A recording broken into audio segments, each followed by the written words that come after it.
வணக்கம். நம்ம இந்த வீடியோவில் நம்மளுடைய தோல் சார்ந்த நோய்கள் ஏன் வருது, தோல் சார்ந்த நோய்களை எப்படி சரி பண்ணிக்கலாம் அப்படிங்கிற விஷயத்த நம்ம பார்க்க போகிறோம்.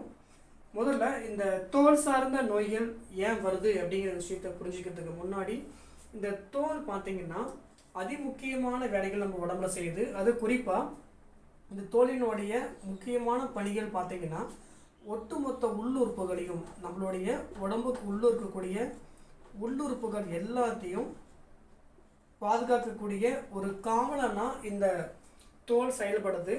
அது மட்டும் இல்லாமல் சூரியன் கிட்டேருந்து வரக்கூடிய கதிர்கள் மூலிமா உடம்புக்கு தேவையான வைட்டமின் டியாக இருக்கட்டும், பிற பஞ்சபூத சக்திகளை உள்வாங்கக்கூடிய வேலைகளையும் செய்யுது. அது மட்டும் இல்லாமல் வியர்வை மூலிமா நம்ம உடம்புல இருக்கக்கூடிய கெட்ட கழிவுகளை இதை வெளியேற்றுது. இன்னும் சொல்லப்போனால் உடலினுடைய எதிர்ப்பு ஆற்றலுக்கு முக்கியமான ஒரு உறுதுணையாக இருக்கக்கூடியது இந்த தோலினுடைய பணிகள்.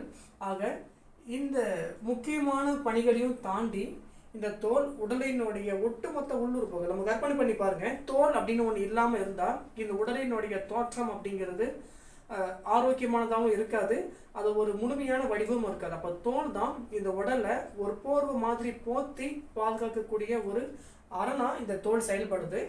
ஆக இந்த தோலில் வரக்கூடிய தொந்தரவுகள் அப்படிங்கிறது எதன் அடிப்படையில் பிரிக்கலாம் அப்படின்னா, இந்த தோலை இயற்கை மருத்துவத்தினுடைய தத்துவப்படி இந்த தோல் அப்படிங்கிறது நம்மளுடைய நுரையீரல் மற்றும் பெருங்குடலுடைய கட்டுப்பாட்டுக்குள்ளே இருந்து செயல்படும்.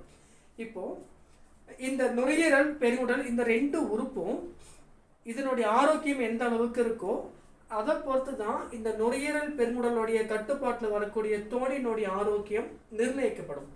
அப்போ தோல் ஆரோக்கியமாக இருக்கணும்னா நம்ம என்ன சொல்லணும் அப்படின்னா, பெருங்குடலும் நுரையீரலுடைய சக்தியும் ஆரோக்கியமாக இருக்கணும். அப்போ தான் தோல் அப்படிங்கிறது ஆரோக்கியமாக இருக்கும் அப்படிங்கிறத நம்ம இங்கே புரிஞ்சுக்கணும். அப்போ நுரையீரல் எப்போ ஆரோக்கியமாக இருக்கும் அப்படின்னா, அதோடைய இயல்பான சுவாசமும் அதில் எந்த ஒரு சளி கழிவுகளும் தங்காமல் இருக்கும்போது நுரையீரலுடைய சுவாசம் அப்படிங்கிறது இயல்பாக இருக்கும். நம்ம பயன்படுத்தக்கூடிய பீடி, சிகரெட்ஸ் இந்த மாதிரி போதை பழக்கங்களும் நுரையீரலுடைய இயக்கத்தை பாதிக்கும். அளவுக்கு அதிகமான தூசி இந்த மாதிரி விஷயங்கள் நுரையீரலை பலவீனப்படுத்தும் போது நுரையீரலோட அதோடைய ப்ரீத்திங் லெவல்லையும் இருக்கட்டும், அதோடைய இயக்கத்திலையும் சரிவர இயங்காத போது அங்கே உருவாகக்கூடிய சளி கழிவுகளாக இருக்கட்டும், பிற கழிவுகளாக இருக்கட்டும், நுரையீரலில் ஒரு கழிவு தேக்கம், அது சளி மாதிரி இருக்கலாம், வேறு ஃபார்ம்லேயும் இருக்கலாம், குளிர்ச்சியாக இருக்கலாம், வெப்பமாக இருக்கலாம். அப்போ நுரையீரலில் தேவையில்லாத ஒரு விஷயங்கள் தங்கி நுரையீரலுடைய இயக்கத்தில் குறைபாடு ஏற்படும் பொழுது தோலுக்கு தேவையான ஆற்றலை நுரையீரலால் முழுமையாக கொடுக்க முடியாது. அதேமாரி பெருங்குடல் அதோடைய செயல்பாடு பார்த்திங்கன்னா உடம்புலேருந்து வெளியே போக வேண்டிய கெட்ட கழிவு, அதாவது மலக்கழிவுகளை உடம்பை விட்டு வெளியேற்றுற வேலையை இந்த பெருங்குடல் முக்கியமாக செய்யுது.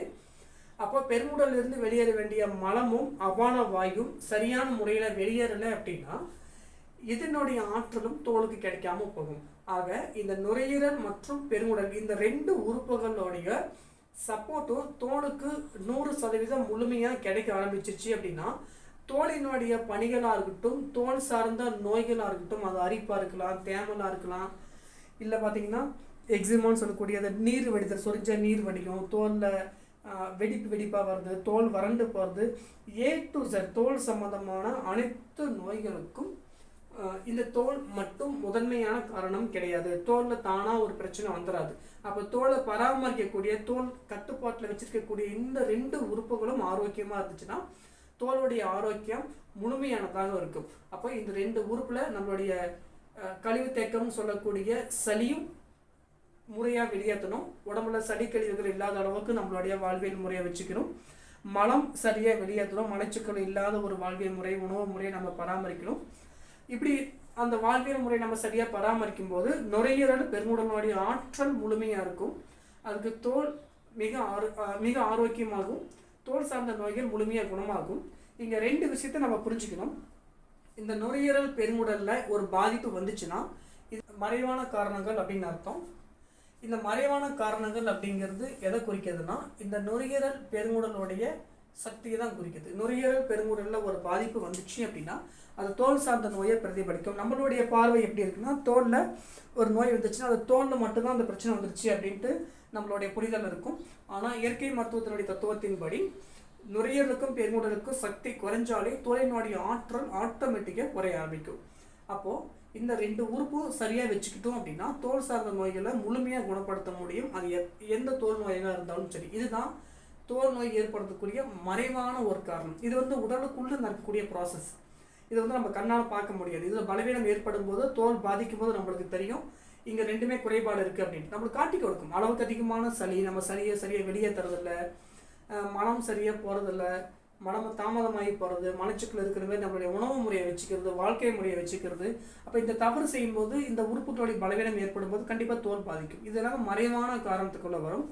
இதுக்கு அடுத்து நேரடியான காரணம் அப்படின்ட்டு என்ன சொல்லலாம் அப்படின்னா, வெளிப்புறமாக தோலினுடைய வெளிப்புறமாக நம்ம செய்யக்கூடிய தவறுகள், ரசாயனம் கொண்டு பயன்படுத்தக்கூடிய பவுடர், சோப்பு, க்ரீம்ஸ், காஸ்மெட்டிக்ஸ், அழகு சாதன பொருட்கள் அப்படின்ட்டு நம்ம தோலில் நேரடியாக அப்ளை பண்ணக்கூடிய பயன்படுத்தக்கூடிய ரசாயனம் கலந்த விஷயங்களை நேரடியாக தோலில் அப்ளை பண்ணும்பொழுது தோலினுடைய ஆரோக்கியம் கெட ஆரம்பிக்கும்.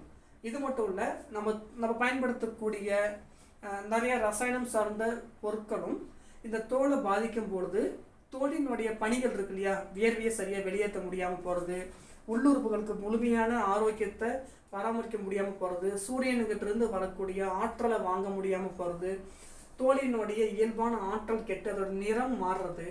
அப்போது நம்ம பயன்படுத்தக்கூடிய ரசாயனம் சார்ந்த சோப்பு, ஷாம்பு, ரசாயன பொருட்கள் எல்லாமே நேரடியாக தோலை பாதிக்கும். நீங்கள் மறைவான காரணத்தையும் நீங்கள் சரி பண்ணணும், நேரடியான காரணத்தையும் சரி பண்ணணும். அப்போது இங்கே காரணம் அப்படிங்கிறது 2. தப்பு எங்கே வேணும் நடக்கலாம். நம்ம இங்கேயும் தவறு இருக்குது, இங்கேயும் தவறு இருக்குன்னு வச்சுக்கோங்களேன். நம்ம இதையும் சரி பண்ணணும், இதையும் சரி பண்ணணும். நான் நேரடியான காரணத்தை நான் சரி பண்ணிக்கிட்டேன் அப்படின்னா மறைவான இடத்துல ஒரு தவறு நடந்துக்கிட்டு இருக்கும்போது அப்பயும் தோல் நோய் சரியாகாது. நான் இந்த 2ஐயும் சரியாக வச்சுக்கிட்டேன், ஆனால் இந்த விஷயத்தில் தவற பண்ணுறேன் அப்படின்னா அப்பயும் தோல் நோய் சரியாகாது. ஏன்னா தோல் பாதிக்கிறதுக்கு 2 காரணம் நம்ம சொல்லியாச்சு இல்லையா. அப்போ காரணத்தை நீங்கள் முழுமையாக நீங்கள் நீக்கினா மட்டும்தான் ஆரோக்கியம் அப்படிங்கிறது அங்கே நிலைச்சு நிற்கும். காரணத்தை நான் சரி பண்ண முடியாமல் என் தோல் நோய் குணமாகணும்னா அது சாத்தியமே இல்லாத விஷயம். அப்போ வெளிப்புறமாக பயன்படுத்தக்கூடிய விஷயங்களுக்கு இயற்கையான அழகு சாதன பொருட்களை நம்ம பயன்படுத்தலாம். இயற்கையான ஒரு குளியல் பொடி, சோப்புக்கு பதிலாக குளியல் பொடி பயன்படுத்தலாம். பயத்த மாவு, கடலை மாவு, இன்னும் பழங்கள் கூட தேய்ச்சி குடிக்கிற பழக்கங்கள் இருக்குது. பழம் நீர்ச்சத்து உள்ள பழங்களை தேய்ச்சி குடிப்பாங்க, அந்த மாதிரி இருக்குது. அப்போ இயற்கையாக நீங்கள் ஹோம்மேட் சோப்ஸ் எதாவது பயன்படுத்துகிறீங்க, இல்லை ஹோம்மேட் திங்ஸ் இருக்குன்னா தாராளமாக பயன்படுத்திக்கலாம். ஹோம்மேட் ஷாம்ப்ஸ் இருக்குது. அப்போ ஹோம்மேடாக நீங்கள் பயன்படுத்தக்கூடிய சோப்பு, ஷாம்பு மற்றும் குளியல் பொடிகள் இந்த மாதிரி எது வேணாலும் நீங்கள் நேரடியாக தோலுக்கு அப்ளை பண்ணும்போது அது நிச்சயமாக பாதிக்காது.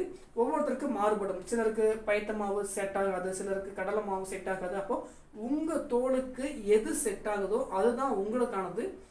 பொதுவாக சொல்லிட முடியாது எல்லாத்துக்கும் இதுதான் செட் ஆகும் அப்படின்ட்டு. உங்கள் உடலுக்கு, உங்கள் தோலுக்கு எது சரிவட்டு வருதோ அதை நீங்கள் பார்த்துக்கலாம்.